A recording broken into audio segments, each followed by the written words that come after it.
Tom, when you look at this is game 50, Luukkonen started 20 so far. He's won 13 of your 26 wins.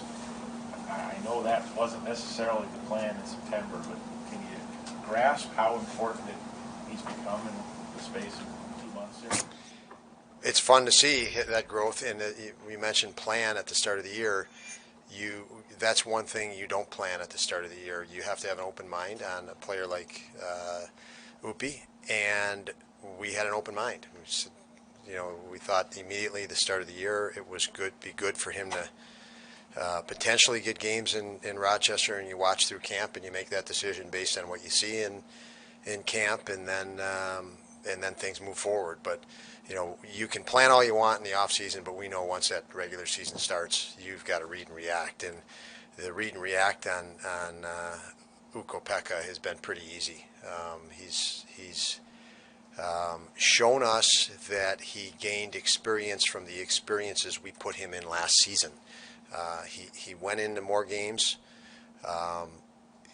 Post game, you could evaluate and say there's areas of growth, and then the next game or within the future showed us that he learned from that experience of playing, and that started to compile positively more and more and more, and even to the point when he first came up this year, he struggled a little bit, but was that dynamic, that pattern was occurring. Take this game, might have been a bad goal or two or play, learn from it and gain the experience of that, and then show that he's gained that experience. So rapid growth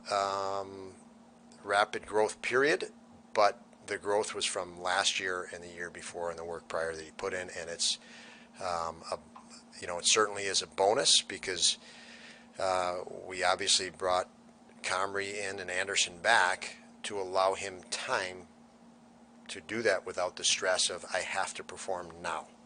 So we wanted to remove I have to perform now mentality to I have to find a way to keep getting better now.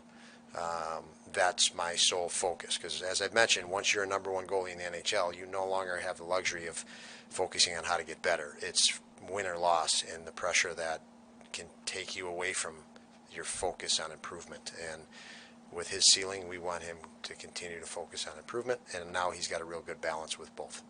Rasmus Dahlin thought it was important for him to communicate with the fans how he feels, how the team feels about them and their support. How does that make you feel when you see one of your key players doing something like that, writing a letter to the fans to let them know how important they feel? Well, the letter, that letter was awesome. When I read it, there's a lot behind it because I've seen him grow. I've seen his love for hockey, for his teammates, and for Buffalo. So knowing those things, and then the most important thing is this is a player, and in this case a person who's authentic. There is nothing manufactured. When I read that, that is authentic Rasmus Dahlin. We get to see that every day, and we know that, and I have the hindsight of that when I go talk to groups like this or anybody, and you speak on that. But it's hard for people to grasp what, or hard for me to convey what this guy is. I think that note, the most important thing to me on that note is people realize that this guy, that's really him. That's him speaking, and that's what it was like when I read it. It was, the things he said were great from what our team wants to be, about the community, but the most impactful thing for me reading it was I'm reading, this is Rasmus Dahlin, and that was even more powerful than the messages he said. Was what a special guy this is, and we're fortunate to have him and many others that are very similar, and those are the guys that are gonna bring a lot of excitement to this franchise for years, and they're working hard to do it. Jack Quinn said the goal he scored Saturday, he wouldn't have scored in October. What does that goal and everything that went into it just represent to you? He looked fresh to me, for one. I mean, he's given up some size and strength, obviously, at his age. So, when he looks fresh, you see a lot more skill out of him. And in that goal, there was a lot from just technical edge control, mechanics and skill to confidence, to that, that intangible confidence, to hang on to the puck, to extend possession, and then he's going in on Marc-Andre Fleury and rips it, laces it by him, is impressive as well to finish it. So the combination of obviously the skill, which we know he has, but the calm and confidence at the NHL level was another thing to note. You guys have battled through these last 8 games and really haven't been able to do much on the power play, but the one thing that stands out, the last 3 games, you only had 5 chances. How much do your guys just have to understand they're going to get fewer chances because things just don't get called as much in the second half of the year? Certainly, the last 3 games you guys have played well and move your feet to get chances, but you don't get it. Yeah, it's tricky. You never can count on power plays and penalty kills. It has been a stretch of you can compound any frustration when you don't get many reps at it. And, last game we had 1. But I do, you do some research, and our coaching staff and analytics guys and video coaches, put together what other teams are, what their strategy or game plans or what they're saying about us. And you hear it more and more regular. We got to stay out of the box against us. And obviously you're going to say that to any team that has a top power play. And we've been, toward the top of the league the whole year. So that is clear and evident that that's a focus to stay out of the box against us. And, it's shown statistically because we haven't had many nights of multiple power plays recently. So it's just what it is. And there's, even if you have power plays and you have 8 minutes, there's still, 50 minutes of 5-on-5. That's the bulk of your time. And there's lots of stuff you can get done there and need to get done there for us, and areas that we can improve in that. So whether we have to win a game, if in 5-on-5 wins it for us or power play, it's really irrelevant. You got to know how to win either way. So it gives us an opportunity to win another way. Are Thompson, Samuelson, Cousins already been played tonight? They are. Was it backup time? Don't ask me that question. When it comes to I'm sorry. You could ask that question, Bill. I just don't have an answer. You're not going to answer, right? Yeah.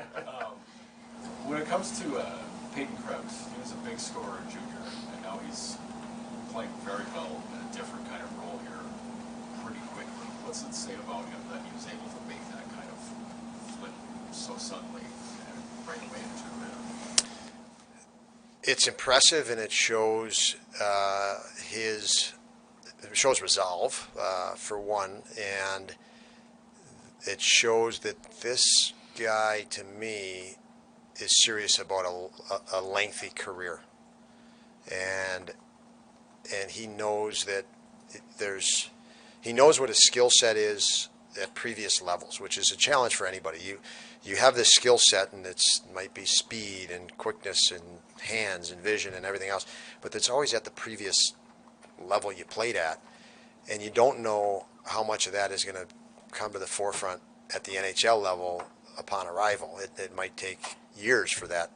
If one of those skills was a skill you took advantage of over competitors at a previous level, it may not be the case. You were a fast player in college hockey or junior, and you scored 30 goals because you were faster than everybody, but you got average speed in the NHL or below average, and you're not going to score those 30 goals. So you got to find ways to reinvent yourself, to add to your game. And in Peyton's case, I think all the skills that he had in junior, it's not that they've gone away, it's just bigger, stronger, smarter players. And I've talked to him a little bit about, when you were in junior, you knew the 4 options, and the defenseman you were going against only knew 1.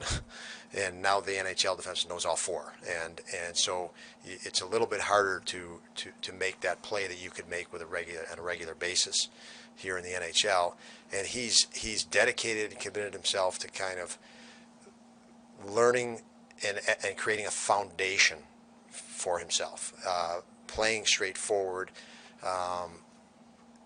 which will be a great base for him, while at the same time he's gaining strength and more quickness, and those skills that the scouts saw in junior. I'm sure they're going to come to the forefront. We've seen him at various moments here, whether it was the outdoor game last year or games in the other night with an unbelievable pass. So those will come back more consistently as that base of simplicity stabilizes, and that's having the guys on his wings of Gergensons and Okposo.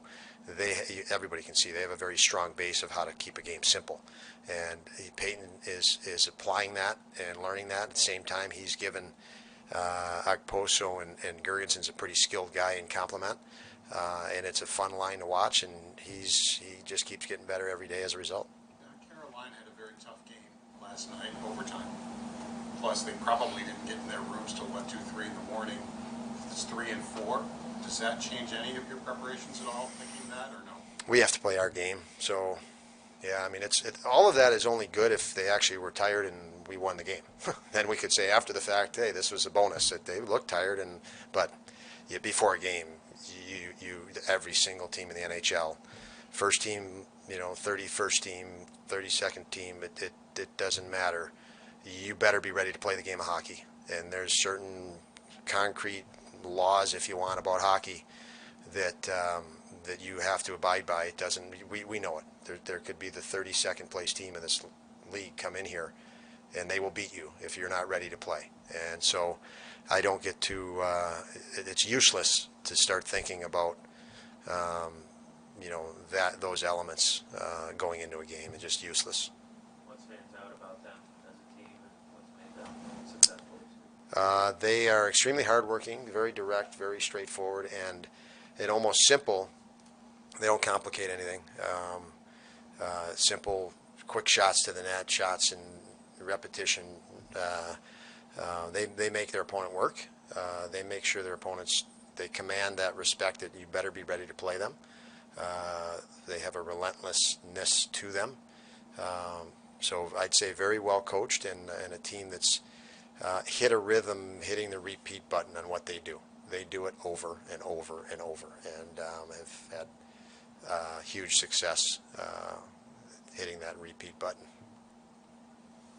Thanks, man. Yep.